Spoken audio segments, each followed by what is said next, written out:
Winona Fighter, thank you so much for chatting with me. Thanks for having me. You guys, All Your Friends Fest, it's so much fun. You guys were playing earlier. How'd it go? Was it fun? Did you have a good time? Yeah, it was amazing. Amazing show, yeah. Yeah. We love a festival. Yeah.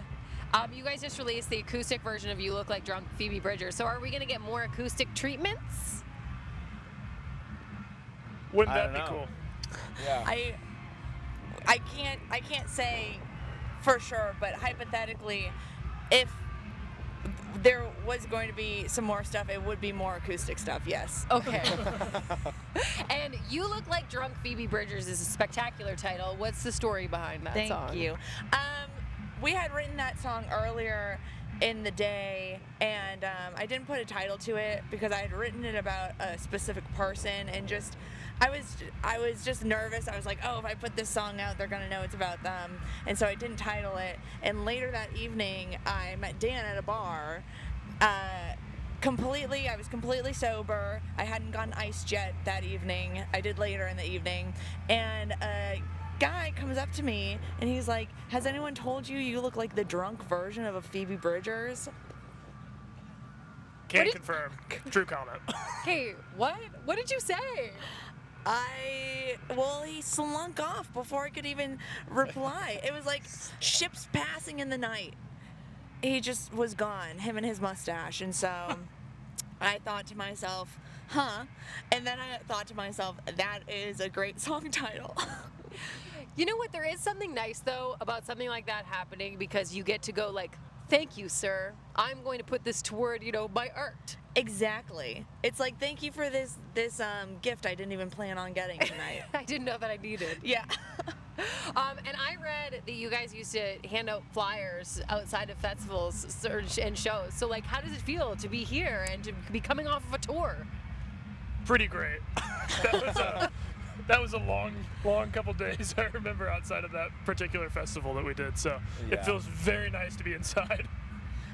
Absolutely. I mean, we said it on stage earlier, but it's just so, it's really not put past us how lucky we are. We're a garage punk band from Nashville. We did our whole debut album in our garage, just the three of us, and it took a lot of grinding and DIY stuff, and not aiming for the viral moment, and so to be able to be here now after kind of sticking to our guns and doing what we want to do, we're just so freaking fortunate. I just can't even put it into words. It's just so awesome. I love that. And how was the tour? Do you guys have any tales from the tour for me? Anything happen? We're halfway done. We have 3 more weeks. Well, how is the tour then? Anything crazy happen? Any shenanigans? I'm trying to remember. I do take a little note on my phone for every single show we play, but oddly it's escaping me from this last tour. I don't know if anything super crazy happened this last leg. We did drive, and I guess this is maybe for the Americans out there, but we drove from Albuquerque to Nashville in one shot on the way back. That's 18 or 19 hours. Okay. Did you look at each other the same way after driving together for 18 hours? Well, it was 6 a.m, and we looked at each other and we were like, should we just go all the way? Yeah, we got this. 6 a.m, exhausted after being on tour for a month straight. We're like, yeah, we can make it.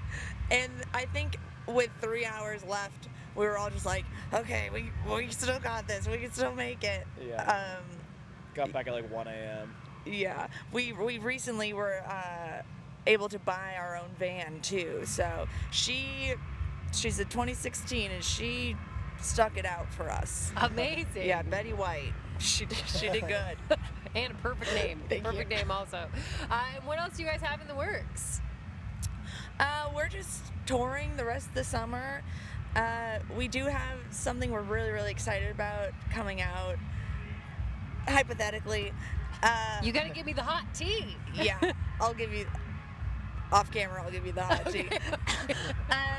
But no, I think just kind of doing what we do, which is playing shows and playing as many as possible, and writing and releasing stuff as we go, and just doing this crazy thing. We're playing Warped Tour Orlando Yeah. in November. Amazing. Looking forward to that. And because we're out here on our inflatable furniture, I've been asking everyone, whose posters did you have on your wall when you were a kid? I have a good answer for this Go one. I had like a decal on my like wall. You know those you can like press it on your wall, and one was "Bring Me the Horizon" lyric. I'm the ocean, I'm the sea. There's a world inside of me. And then one was a Foo Fighters lyric. I think it was from One of These Days. And so that was my. And then there was a YouTuber who. What was his name? It was like Live Lava Live or something. I had one of his posters on my wall too. Okay. So very like Tumblr-esque wall of mine. What about you guys? You had some kittens, and what else did you have on there? No, but almost as embarrassing. I mean, no, it's not. It's actually.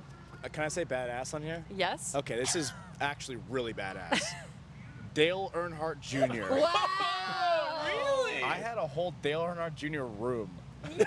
Really? Really? The walls were red, or half red, half white. Did you pick the theme, or did Yeah, your I parents picked the pick? theme, Oh yeah. wow! So I didn't have any music posters actually, but big Dale Earnhardt Jr. fan, big Dale Earnhardt Sr. fan, the Intimidator. All right, anyways, Austin Dan, got what do you got? loads of women Good. growing up. All right, Dan, good luck. What do you got? In a similar fashion, motorsport themed, Oh, I had yeah. a huge Gravedigger monster truck poster on my wall. Oh, great! Flying over some cars, crushing them. Nice. And I think I had some other posters, but they escaped me because that Gravedigger one was so good. It's crazy I mean, we love music so much, but we're just as much nerds as anything. So if you Yeah. ask us what posters we had on our walls, you guys aren't gonna get the cool answers. Well, and I already know that yours is Dale Earnhardt Jr. Who was your first celebrity crush? Ooh, first celebrity crush. I had a big, and not the normal choice in early 2000s. Early Fall Out Boy Patrick Stump was my crush. When he Okay. had the sideburns and the fedora. I don't know. The fedora really did it for you. He was fedorable. I had a fedora as Wow. well. Oh wow! You Yeah. guys could have been matching. I know. In another life. What about you guys? I think my first celebrity crush, still my celebrity crush to this day, and appropriately enough since we're in Canada, was Kristen Krug from the show Smallville. Wow. Okay. Oh yeah. Other than Dan Earnhardt Jr., maybe Rachel McAdams? Great choice. Yeah. Also Canadian. Who's your Is she? current celebrity crush, Austin? I prefer not to say.